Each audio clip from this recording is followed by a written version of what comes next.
Hi, my name is Kajsa. I'm a passionate voice actor dedicated to spreading knowledge about the dubbing industry around the world. To master this art form, you need to study hard and constantly strive to improve yourself. In order to celebrate Miraculous's 10th anniversary, I had the honor of interviewing Anna Isbäck, a talented Swedish voice actor and singer. She shares her journey from the stage to the dubbing industry and how she came to voice some of the most iconic characters many of us grew up with. You might have heard her singing the intro to a childhood series or voicing a character you once loved, such as Maya the Bee, Lambie, Bubbles, and of course Sweden's Marinette, a normal girl with a normal life from the Miraculous universe. You are listening to episode 5, season 2 of Voices and Visions Behind the Scenes. Hello Anna, and welcome to Voices and Visions Behind the Scenes. Hi, thank you for having me. Thank you for coming. And could you please introduce yourself for the viewers? Yes, sure. So I'm a voice actor and singer, and my name is Anna Isbäck. And I have been doing a lot of dubbing and voice work for almost 15 years, mostly in Swedish, but also in English sometimes.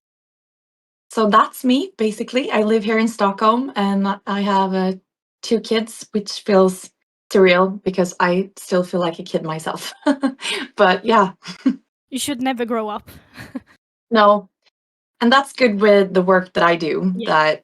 that it keeps you playful and young to be. I mean, it's like I often stop and just think like, what am I doing? Like I'm pretending to be a small paper bag that speaks or like a dog, and it's it's fun. So Great. And how did you get into the voice acting industry? And how was it to dub for the first time? so the reason that I started was I went to this music conservatory, I guess you can say, here in Stockholm, where I studied singing. And one time when we had a concert, there was this man who was in the audience who is, or he was, the owner to one of the biggest localization studios here in Stockholm called Eurotroll. Lasse So Svensson? Lasse Svensson, Yeah. that's correct. And he was in the audience and he heard me sing. And he asked a friend of his who was the reason he was there for the.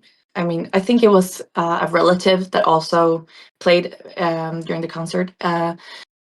So he asked her, who was this girl singing? I would like to invite her to the studio. And I think I was maybe 17 or something like that. And so I went there and I was kind of nervous, but I still had kind of some idea of what it was because I had some classmates and older students who I knew did voice acting. Like Mikaela Ardai Jannefors went to my school, and Lukas Krieger as well. And they are Swedish voice actors, and they've been doing voice work since they were kids. So I was very excited, and I think I just did like a voice test, like general, and did some singing, and then I didn't hear anything from them for a while, and I think I was like, okay, shit, that didn't work out. But then they called me, and I got a chance to. I still have trouble remembering if my first project was me singing like an intro song or if actually was dubbing. But I did some project for S02, which is our public service television. And so that's how I started. Yes, because you've sung a lot of intros. Like I've grown up with hearing your voice everywhere. So yeah. So I think my way into voice acting was through singing originally, and I didn't have a lot of experience acting actually, but it was very fortunate to start at Eurotroll and working with SVT because they had a really good approach to new dubbers, and I was like not a child, but I was not exactly an adult either. So they really gave me time to learn how you voice act, because it's not very easy. I think my first show was actually live action, so that's even more complicated, I think, technically sometimes. So it was really good kind of school for me. And I quickly sort of got the hang of it, and then one thing led to another, and other studios reached out, and I've been doing it ever since. So that's how it all started. Where did you study, like gymnasium or high school, as we call? Yeah, so I went to this school in Stockholm called Södra Latins Gymnasium, and it's a big school, and they have like normal programs as well, like social sciences and science and stuff like that. But it's a very renowned school for the music, their music program. So there's a lot of famous Swedish songwriters and musicians. Actually, Max Martin went there as well. Yeah, he dropped out though, but he still went there. And it was great. It was a great place to learn music and musical theory, and reading music and stuff like that. So I feel really fortunate to have that start and get accepted, because it has helped me a lot in my career, definitely. Yeah. And did you know you wanted to become a freelance artist, singer? No, definitely not. And to be honest, I'm not sure even now if that's what I want to do. But yeah, it sort of just happened. I think I wasn't really sure what I wanted to do. And since I got all these offers, I just jumped on them, and I said yes to everything. So that was kind of, it just happened. And then I have actually been doing a lot of other things during these years, but I always kept doing the voice acting and the singing on the side. And right now it's basically all I do. And I do casting as well for kids shows and voice acting. So I have ventured into that a little bit as well. Did you watch a lot dubbed shows when you were young, when you grew up? Yes, actually, I did. I'm not going to reveal my age. Kidding.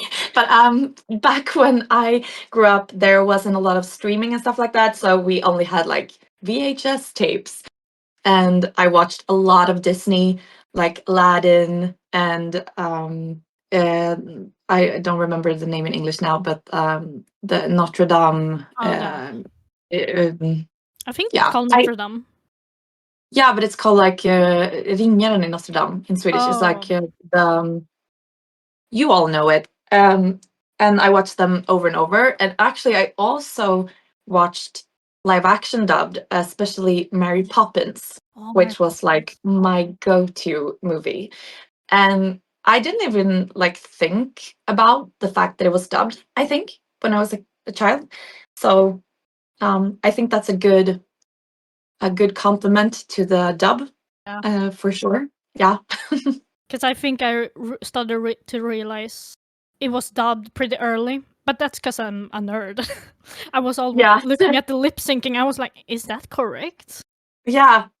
I mean, of course you see it, but I think my imagination just sort of, I don't know, got sucked in. And actually, it still happens, because recently I worked on the Wicked movie. Yeah. I recorded a lot of the ensemble vocals for the film in the Swedish version.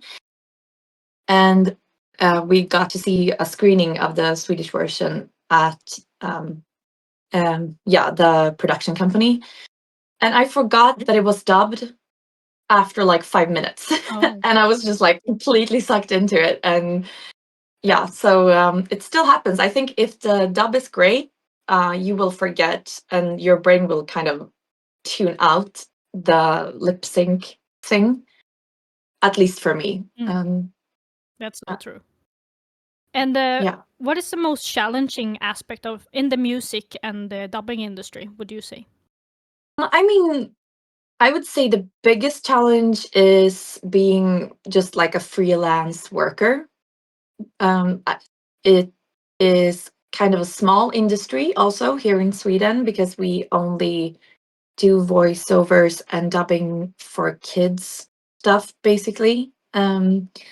So it's a much bigger industry in like Germany or Italy and other countries. So it's not like very easy to get jobs. So I feel very fortunate that I have been, I feel fortunate that I have been employed, or not employed, but that I have had offers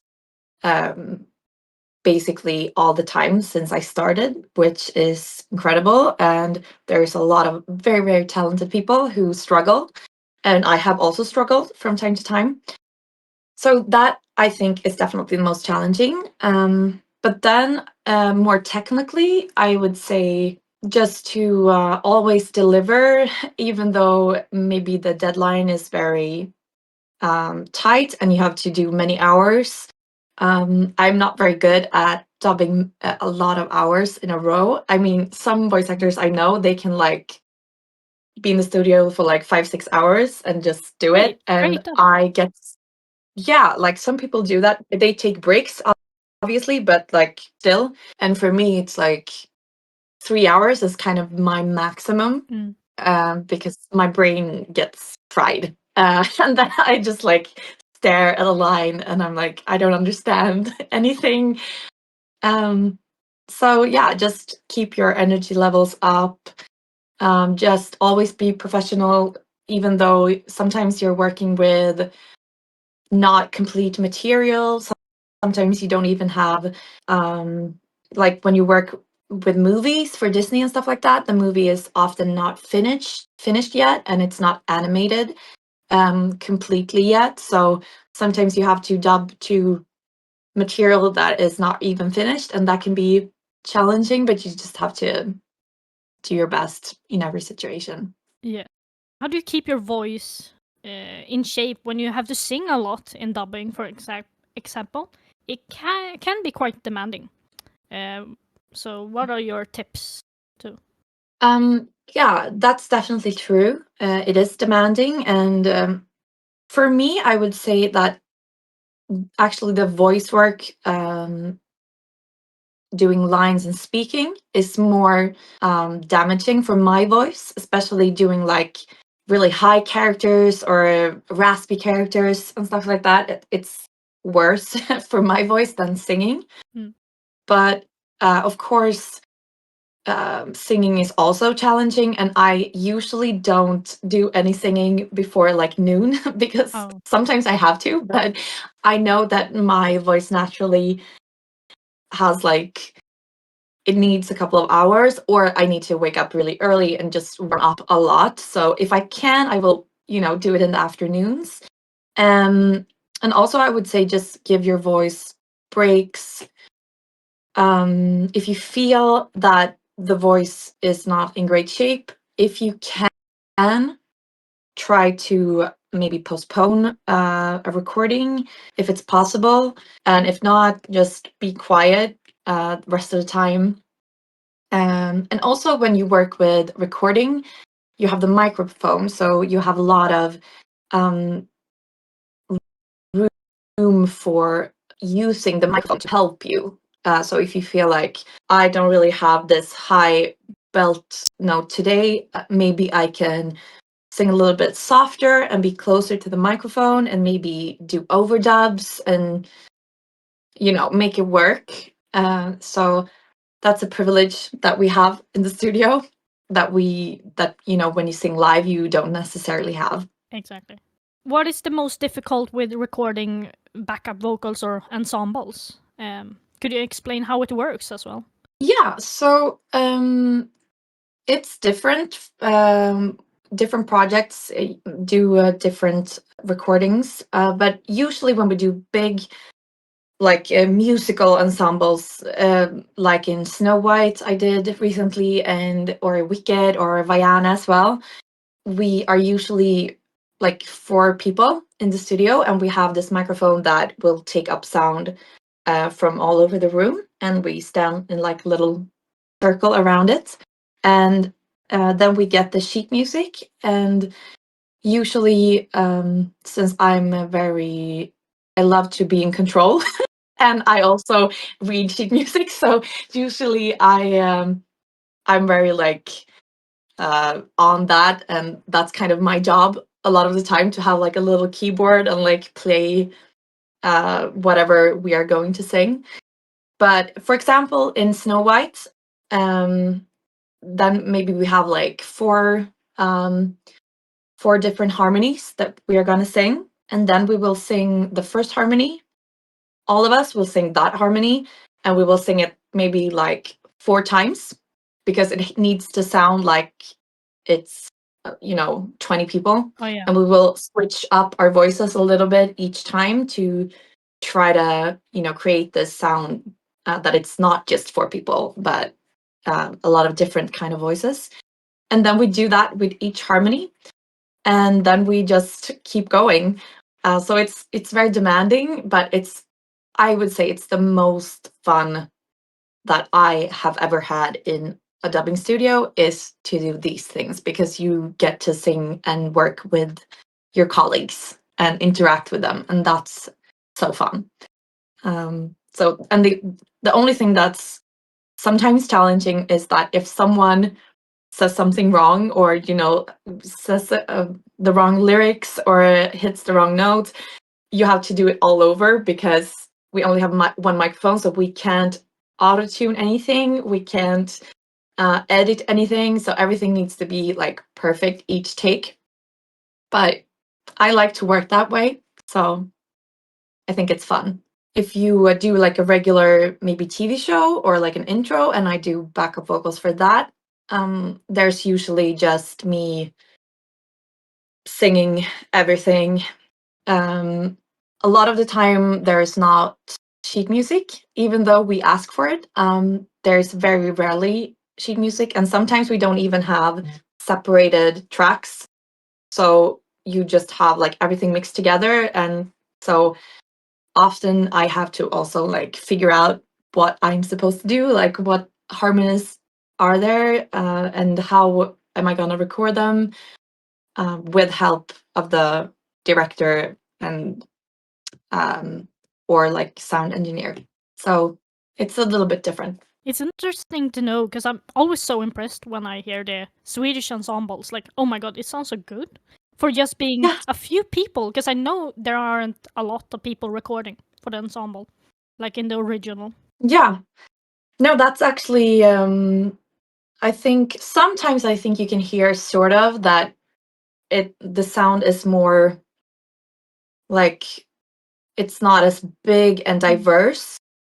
But I think we have, over the years, just kind of learned how to do it. And if you have a good director as well, that means a lot, because they can bring out new things in you, to make it more like, not necessarily perfect, but just like a lot of emotion and feeling. So that's really fun. I'm happy to hear that you also think we do a good job. Yeah. And what does a typical day for you in the studio look like? And do you have any fun memories you want to share that happened? Oh wow. I mean, my days are very different from day to day. Sometimes I have a lot of work, and I need to be in the studio like 4 or 5 hours a day, even though I don't necessarily want to. But yeah, just because a lot of projects have deadlines, around the same time. And sometimes I barely have anything to do. Sometimes I just go in like 1 hour, or sometimes not at all. And as I mentioned before, I also do casting for a studio called Cineast Dub, and we do mostly shows for SVT and Folkets Bio, which is like a niche, like independence cinema here in in Sweden, and it's usually like foreign films, French films, and German films and stuff like that. But we also did actually a game recently, Oh. the Lego Horizon Oh, that game. one, yeah. Yeah, so I was the casting director for that, so that was really fun. I did some small voice things in it as well, You but self-casted yourself. I did, and that's always like, I try to give myself like not the fun stuff, but just things in the background, because I'm there, so it's convenient. But yeah, it's hard to give yourself a role. I don't usually do that. It feels weird. But yeah, okay. So, and fun memories. I have a very embarrassing memory to share when I did the casting for Indiana Jones and the Great Circle. Yeah, so as you maybe know, I did a voice, an original voice in the game Indiana Jones and the Great Circle. The voice Annika Lund, which is an archaeologist who Indy meets. And she's from Sweden, so she has like a Swedish accent. And it was very nervous. I was very nervous going into this audition because I have sort of figured out that it was this game, even though they didn't tell me, but just from some scripts that I got. And I actually recorded multiple voice tests. And so I had an audition with the director from LA and also some people from Machine Games here in Sweden who made the game. And they were all on like iPads. And the thing is, like, I'm very used to dubbing, but I haven't done like a ton of games. So I was a little bit thrown off because I saw a lot of props in the studio. And I was like, what am I supposed to do with this? I asked the sound engineer, and he was like, well, I thought maybe like they wanted you to do like, lifting noises or like when you crawl and or like hit something. So I thought just we just put a bunch of heavy stuff and other things in there. And I was like, what? Like usually like that's my job to sound like I'm lifting something heavy without having to actually do it. So I was just a little bit perplexed, but then I thought maybe this is how they do it in games. Like I don't know. So and then I read my script, and then we got to the end and they were like, okay, so now we just need some, sounds where like you're like jumping or landing, like stuff like that. And I just looked at my like props and stuff. I was like, okay, I guess like now's the time to use this. And they were like, we would like to start with maybe like crawling sounds, like you're on the ground. And I just thought that, okay, they want me to like reenact this thing in real life. So I dropped the floor and just crawled around at the floor. And even though like it was just a normal microphone, I didn't have a microphone on me, so it was very stupid of me. But then I just heard someone call like, Anna, where did you go? Because I was also filmed, and it was like, I just crawled. And they were like, no, but the microphone is up here, we can't hear you when you're on the floor. And I was so embarrassed. And I was like, I know, like I don't usually do this, I promise. And I definitely thought that I had blown it and that I wouldn't get the job. But fortunately, they could see past that little mishap, and I ended up doing the voice. So that was really, really fun. That's quite funny, actually. Yeah, I know. It was very embarrassing. But is there a big difference between dubbing and voice acting for a game, would you say then? Yeah, definitely. I would say the biggest difference is that you don't have like a screen or a movie to watch, so you don't see your character. You are just acting blindly a lot of the time. I actually, Indy had already recorded his stuff, so I got to act with him, or like hear his lines and work with him, and that was good. But a lot of the things I did was just me and the directors. And yeah, it's I wouldn't say it's more difficult, but it's different for sure. And it's more, I think another person did like motion capture for this, and because when I did the cinematics, another girl called Ingela Lund, I think, she had already read the lines, and I actually could see some of the cinematics, and then I sort of dubbed onto her. Yeah, I think she's also credited as voice, which is confusing because Excuse it's only me? me. It's only me doing the actual voice in the game, but she was part of the process. I think maybe motion capture. Yeah, but it was so fun and very intense. I worked like 6 hours a day in a very hot studio and just like did 1,000 jumps and screams and stuff like that. So it's very incredible to see the game now and to be able to play Yourself. with myself. Yeah, that's really cool. And it's always fun to do an original voice as well. Yeah, exactly. Even though you didn't get credited. I did get credited, but she also got credited. Okay. So I think, so I don't mean to sound like I'm angry about that. I'm not. But I was at first I was like, what? Did someone else do it? And then I realized, okay, I think it was the girl who did maybe the groundwork for the motion capture with her voice. But it's me that you hear. Yes. And Yeah. what do you like to talk about when you do Walla, recording Walla? Okay. So for maybe those of you who don't know what Walla is, it's when you just do undistinct sounds in the background. It can be for a scene where the main characters are talking and then other people are like having lunch in the background and you have to do those voices.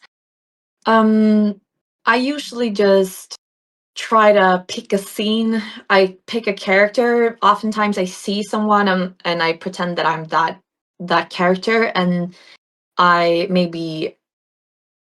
decide that, oh, I'm going to be talking about my stupid mom who won't let me go to this cool party. And then I just talk about that. And it's important also to remember to do like responses, because it's always kind of easy to just talk and say stuff. But a lot of the times, like a normal conversation, you do a lot of noises like, ah, yeah, okay, you have those sounds a lot, so try to do that.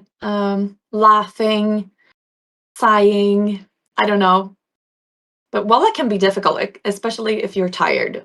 And you don't come up with anything. And you're like, I don't know what I'm gonna talk about. But yeah, I usually try to just like pick something and then I just go with that through the whole scene. I'm gonna show you the first clip now.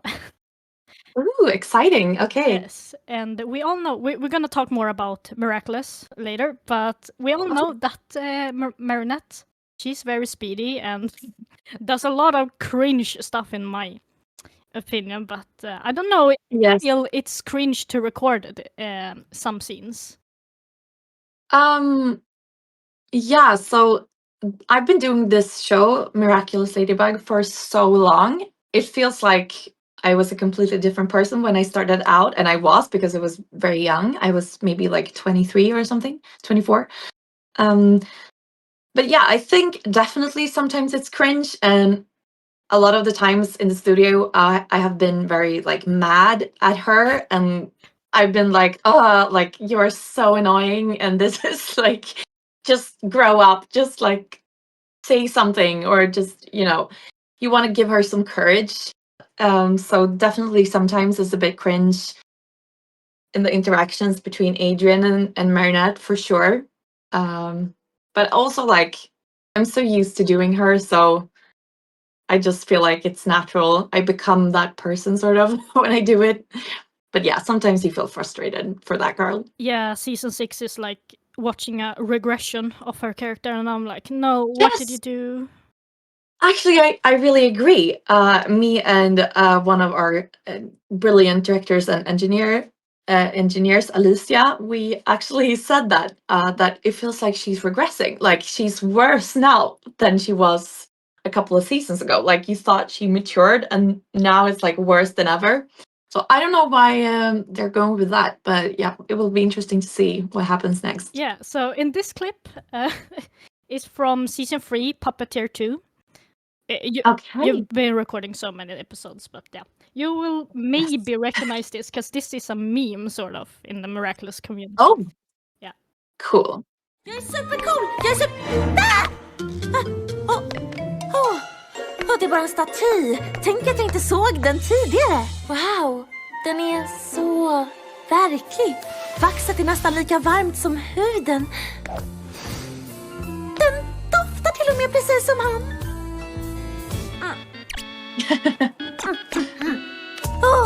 Vackra staty av Adrian. Ditt vax är så mjukt. Ditt jakhår så slickigt. Dina ögon är så gröna. Ska jag också vara en staty nu? Allt skulle vara så mycket enklare då. Varför har vi inte formats tillsammans i ödets vaxformar? Kon för kon. Vaxläppar mot vaxläppar. Sammanflätade för evigt.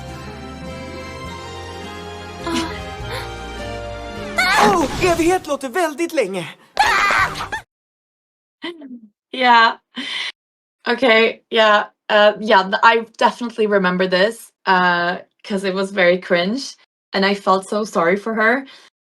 And yeah, I can hear when I act here that I didn't know really where it was going. I think because a lot of the times I just get the script when I'm doing it, so I have no clue how the episode is gonna go, and sometimes I just try to read the script right away and just react to what's happening. And I could hear that I was like trying to catch up a little bit on technical things, that I was like, that wasn't good. But yeah, I definitely remember this scene. It was very cringe and very funny, and it sums up Marinette very well, I think. Yeah, and I cried when I watched that. Yeah. I was like, no, what are you doing, Marinette? Oh my god. Yeah. So cringe. So I feel so bad for the actors having to do this or perform this.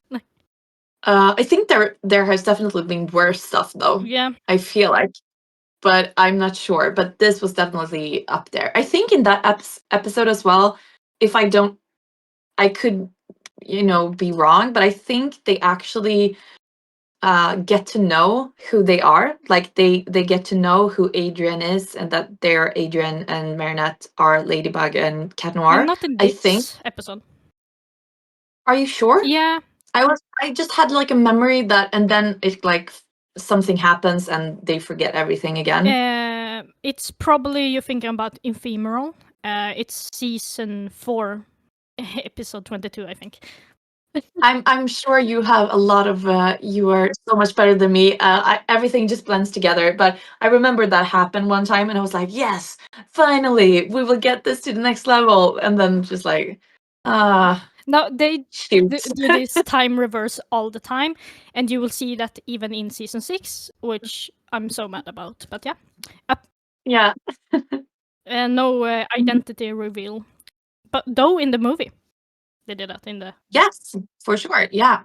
How do you start working as a casting director, or casting? Is it called that? Yeah.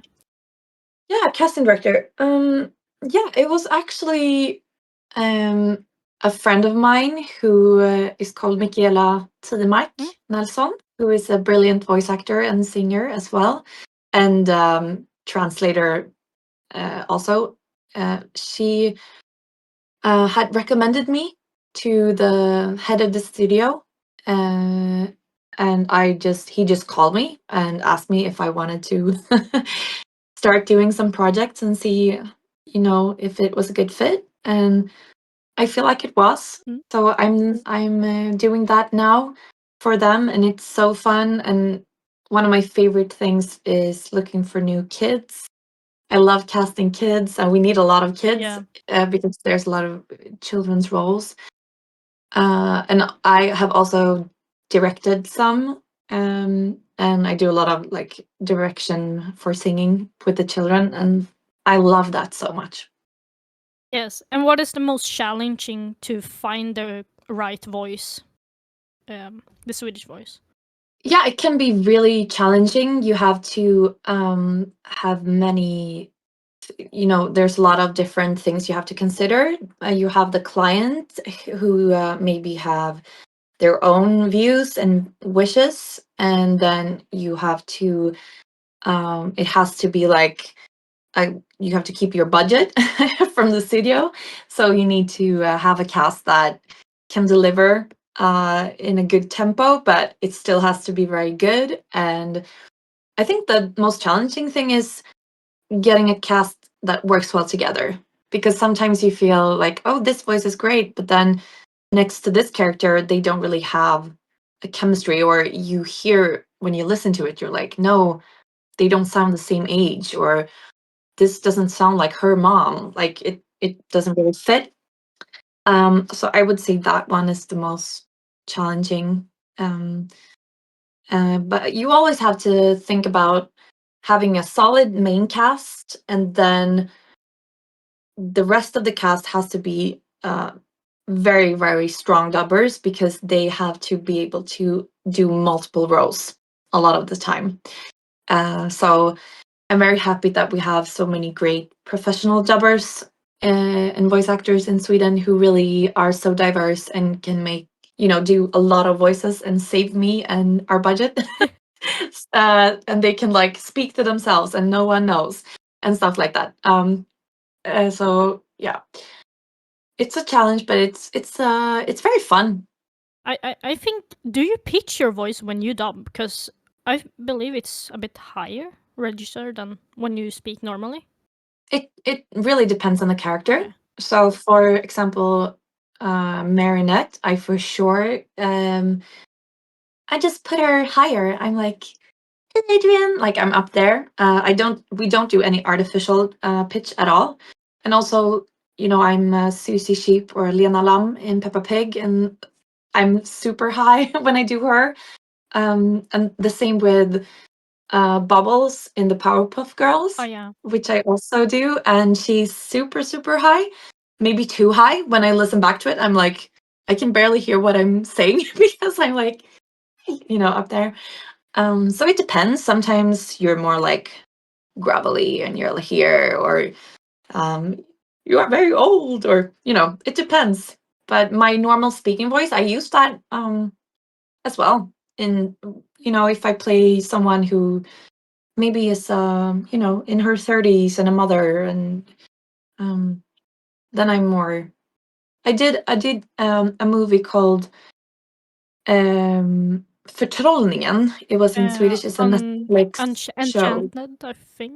Yeah, it was the same. I think the same girl, Rachel Ziegler, who is doing the voice, or she is not doing the voice. She is Snow White. Oh, okay.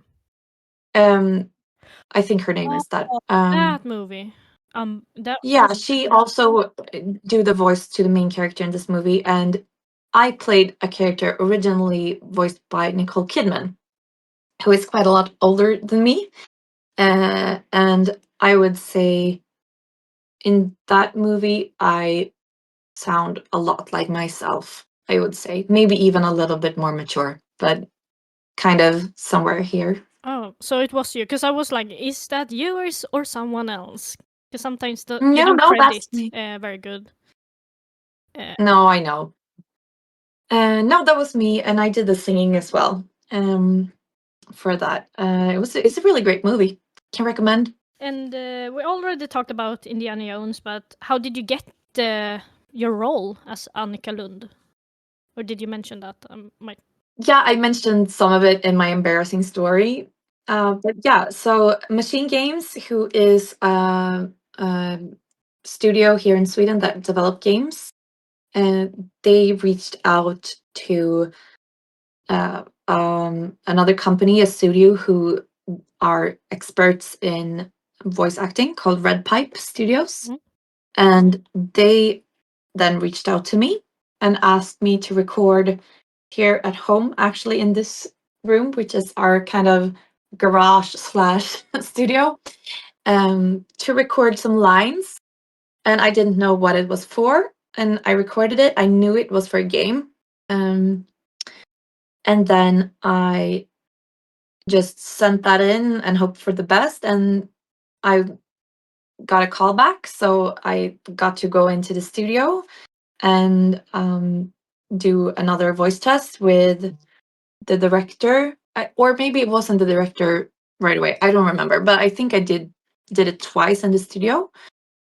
And then they called me like 2 weeks later to say that they have decided that I was going to be their pick for the Swedish role in Indiana Jones and the Great Circle. And that was really, really fun. So that was kind of the process for it. And yeah, I think I remembered it correctly. But yeah, I think it was like a year ago I recorded it or more. So yeah. That's so fun.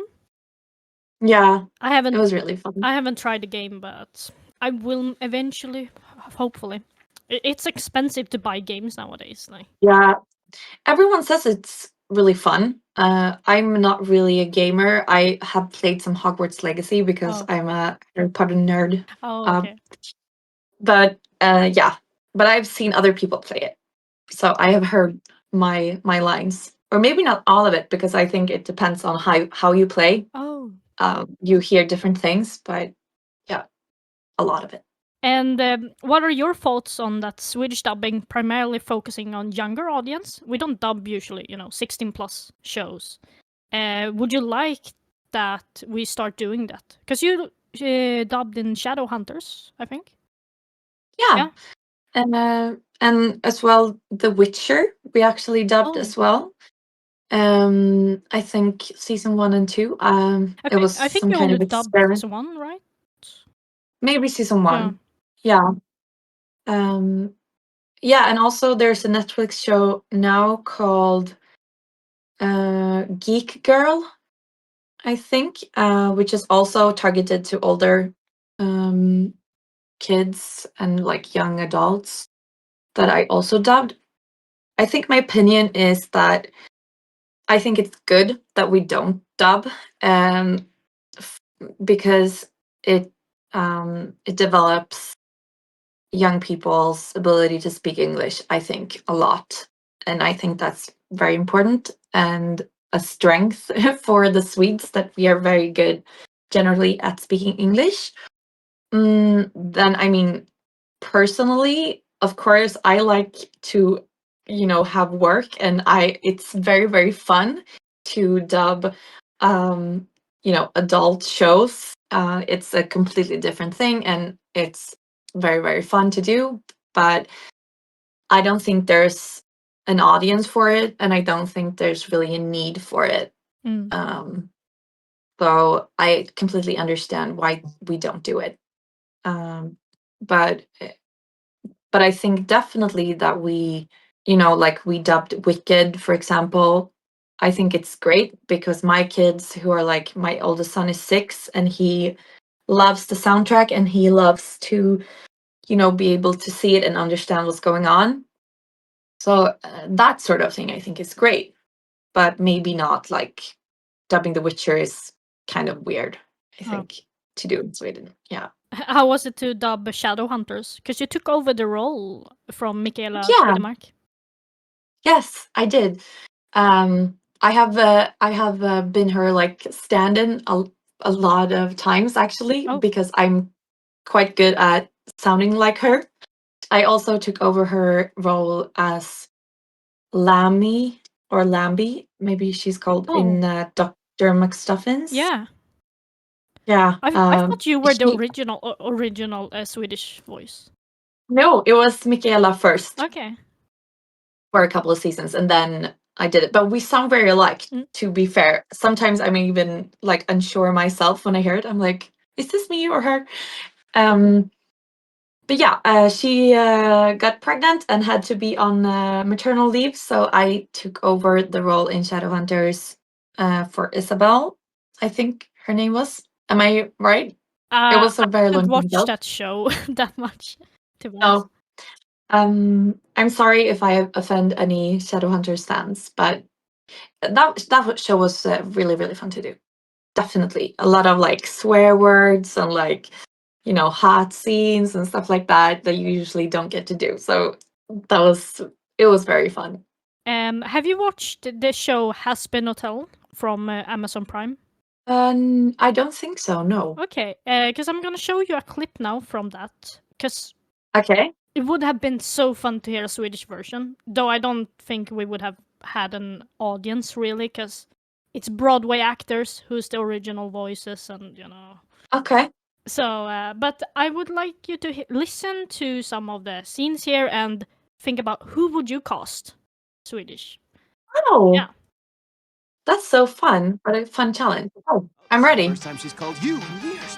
This has to be perfect. Hey, bitch! Hi, Dad. You're a loser, baby, a loser, goddamn baby. You're a fucked up little whiny bitch. You're a loser just like me. Thanks, asshole. Ugh. I fucking got you. Did you fucking see that?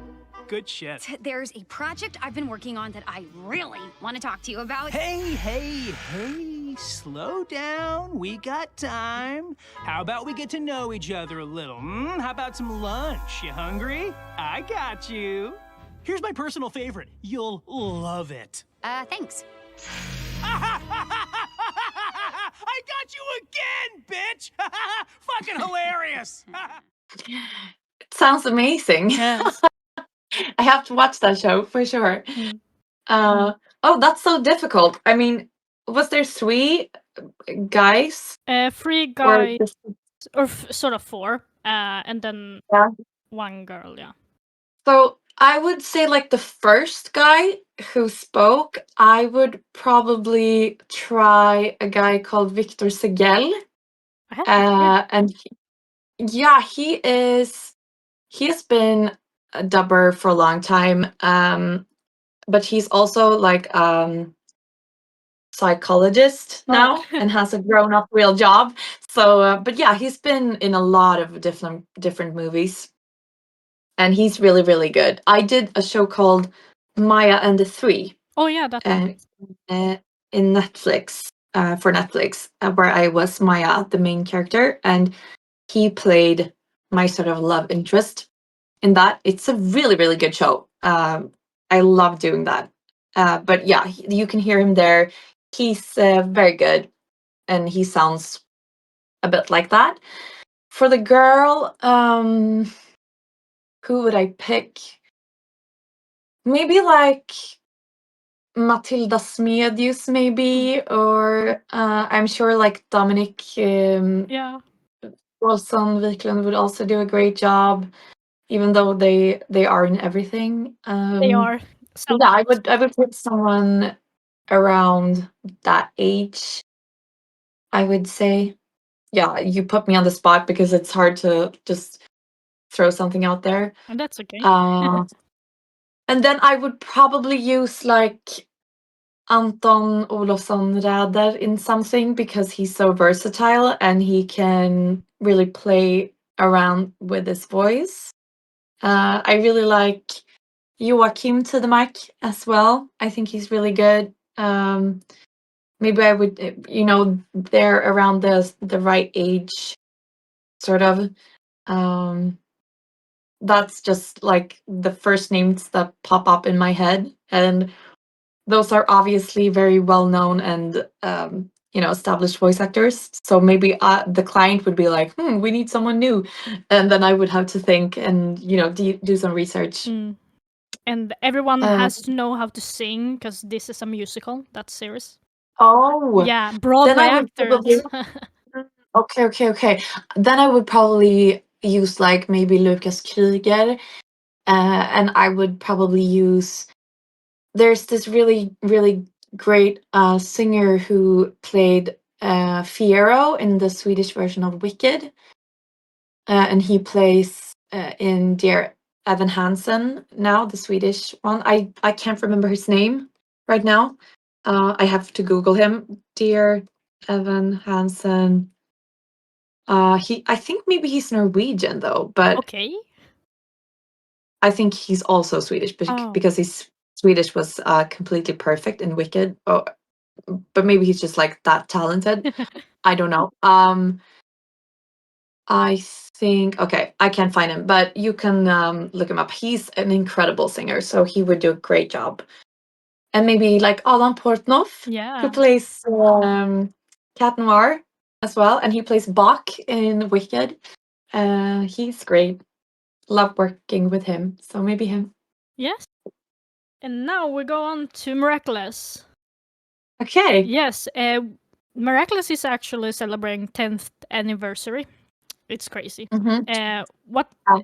does it mean to you having to follow this character for so long and being able to dub her? Yeah, I think it has definitely been very fun for me to discover that this show is so big and that it means so much to a lot of people. I think starting out, we didn't realize that at all because we didn't know how it would be, perceived by the audience. But it's really a privilege to know that people actually watch what you do and that they like it. So for me, that has really been. I think I do a much better job in the later seasons as well because I think the entire cast actually just like stepped up their game when we realized like, okay, shit, people actually care about this show. Not to say that we don't like do our best, but like it really like makes you think about that. You have that in the back of your head, like, okay, but you have to perform for the fans. And like you mentioned before, like Marinette, she's a really frustrating character, and a lot of the times I'm very, I don't really agree with how she's written. I would love to see a more like maybe mature side of her that we see sometimes, but I think that would be fun for me personally to dub. Even though I think that even though she kind of regressed a little bit in season 6, I think she is maturing in a lot of ways. Yeah, it means a lot, and it's been very, very, very, very fun and a privilege to be able to do a character for so many years. And it's very easy for me to do her voice now. It's just like it's immediate when I see her. I like know exactly what I'm doing. Yeah, it's kind of like I do another show called Baby Shark's Big Show, where I play Baby Shark. It's on Nickelodeon. Oh. But it has also been like a lot of seasons, and that's kind of the same thing. Like when you see a character, it's like seeing yourself. I think if I see a picture of Marinette, like in the grocery store, I don't know, in some kids, I don't know, like magazine, it feels a little bit like I'm seeing myself, like I double take and like, is that me? Like my brain confuses it a little bit. And that's the same thing with like Baby Shark. I'm like, look, it's me. Yeah, but it's been a privilege and I'm so happy that people are so kind and send me nice messages. And I don't take that for granted at all. So that's really, really fun. And what was your first impression of Marinette the first time you saw her on screen? Wow, I don't really remember even because it was such a long time ago. We recorded in a completely different studio, different side of town. Just it was a long time ago, but I think I was just like happy getting cast, and I remember recording the intro though. Yeah, that intro. Yeah, and I think looking back, I'm like, I did my voice. I did her voice very high, and I was like, en helt vanlig tjej, en helt vanligt liv, like very, very high. Yeah. And I definitely hear like I have gone toned her lower down a little bit because I also feel like she is so intense that it would be like so obnoxious if I would also like be up there all the time. So I think maybe I misinterpreted a little bit. I have switched up the way I do her. Which is your favorite season and a special movie to have dubbed and also watch yourself? I think the most fun was probably doing the Netflix movie because it has a lot of songs and it was really, really fun to be able to sing as Marinette. And it was just like very lucky coincidence that both me and Adam are good singers. So we can just, yeah, it was really fun to be able to do that, even though I don't necessarily think that's like story-wise the best, but it was definitely the best for like the best experience to record. I also think like the specials have been a lot of fun. The specials in like I think one was in Shanghai. If I don't, Shanghai, yeah. Yeah, I think that was kind of fun. Yeah, the specials definitely feels a little bit more like maybe darker and not as silly, which I enjoy as a change. Otherwise, I can't really say that I have a favorite season. It all blends together, honestly. Yeah. But yeah, the specials and the movie definitely they have been fun for sure. I really like the movie, but also Shanghai special. Yeah. Okay, so you agree with me. Great. Yes. What was your favorite song to record for the movie? Ooh, I think probably the duet Stronger with Together. Stronger Together. Yeah, I think it turned out really well, and our voices really work well together. So that was really fun. I really like this. I think it's the first song. I don't know the name of it, but it's like "Jag bara kan tro på mig." If I Believed in Me is the Yeah. yeah. I think that was really nice as well. So I enjoyed that.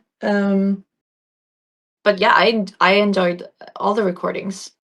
And which one was the most challenging to record? Because she sings really high, the original. Yeah. Yeah. I think there's a song where she's like kind of in her own head. Yeah, Courage in Me, Modet i mig. Yeah, I think that was kind of difficult because I also had a cold, I remember, and I really struggled. So I had to like work around with my voice a little. The key to suit you, and you have to sing like she did, the original voice. So that's always challenging, but I think that was probably the most challenging. What I found really obnoxious as an audience to watch the movie is that the sound effects are so loud, so you can barely hear what you sing. So there's a part in Courage in Me, like, what do you sing when she transforms? Like, oh, I don't remember. No, it's okay. But like, I will have to watch it, but yeah, I think I agree with you. When I saw it, I definitely thought that the mixing was kind of not up to par, and yeah, unfortunately, nothing that I can do to correct that. But someone thought that the music and effects should be super loud. But I would recommend everyone to maybe write an email to Netflix and tell them. Yeah. Because then they will have that feedback for the studios. Yeah, because that happened to every dub, unfortunately. So you can't barely hear anything from any dubs, what they sing. Yeah, in that movie. Yeah, in that movie. Yeah. So it's probably the person who mixed that specific movie who, did some strange decisions. Yeah, apparently. When you record your songs, do you divide it into parts or do you take the whole part? Yeah, I definitely divide it into parts because I don't have that good of a memory. And if I had to learn the entire song, I don't get any material beforehand because of copyrights and stuff like that. And they want in security reasons. So I have to learn it on the spot, and it's much easier. Usually, I just listen to it once to get the feel of the song and how it will, progress. And then I just take, section by section. So that's how I usually record singing. Yeah, I think when I hear like spoken, I think it's much easier. But I should be able to pick it out because one of my best friends speak Portuguese, so that was not good. And I was in Portugal like last year, so whoopsie. I'm embarrassed. And I should definitely know Spanish Latin American version because I dubbed a show called Violetta. Oh, you also for done like that? Oh. Yeah, I played a character called Ludmila. She was like the bad girl. But that was, I think, Argentina. I think there was like Spanish, but from Argentina, and it sounded a lot like that. So I should have known. So which dubbing roles are you particularly proud of that you've been able to dub and think will stay for you for life? Oh, that's a really hard question because I have had the privilege to record a lot of, wonderful shows. I think probably like the game for sure, Indiana Jones and the Great Circle is really fun, and I think I would remember it because it was a very unique experience for me. I really enjoyed working on a show. It's very niche. It's called Centaur World. It's a Netflix show that is completely unhinged. And the cast is completely amazing. And that was so fun to do. I play the main character, and her name is Horse. If you want to have like a weird trip, you can watch that. It's really fun, and I will never forget that because it was very different and strange and fun. Yeah, on all the Disney movies, of course. Working with Disney is always fun, and also Wicked. And yeah, I did a Disney film called Raya and the Last Dragon. Yeah, you played the villain. Yeah, the villain Namari, and that was really fun as well to get to play, a villain like that. But it's so hard. I'm sure I forget like so many wonderful shows that I love doing that I can't think of right now. I love doing Powerpuff Girls. It's very fun to do Peppa Pig after all these years as well. I've been doing Susie Sheep or Lena Lam for so many years, and I love to do her. It's hard. It's hard. I mean, My Little Pony is also really fun. I love doing the My Little Pony movie. That was great. And what are your best tips for aspiring songwriters, singers, and voice actors? I would say just try and don't think too much about like, can I actually do this for a living? Will I be able to do it professionally? I think a lot of people who are in this industry also have other jobs.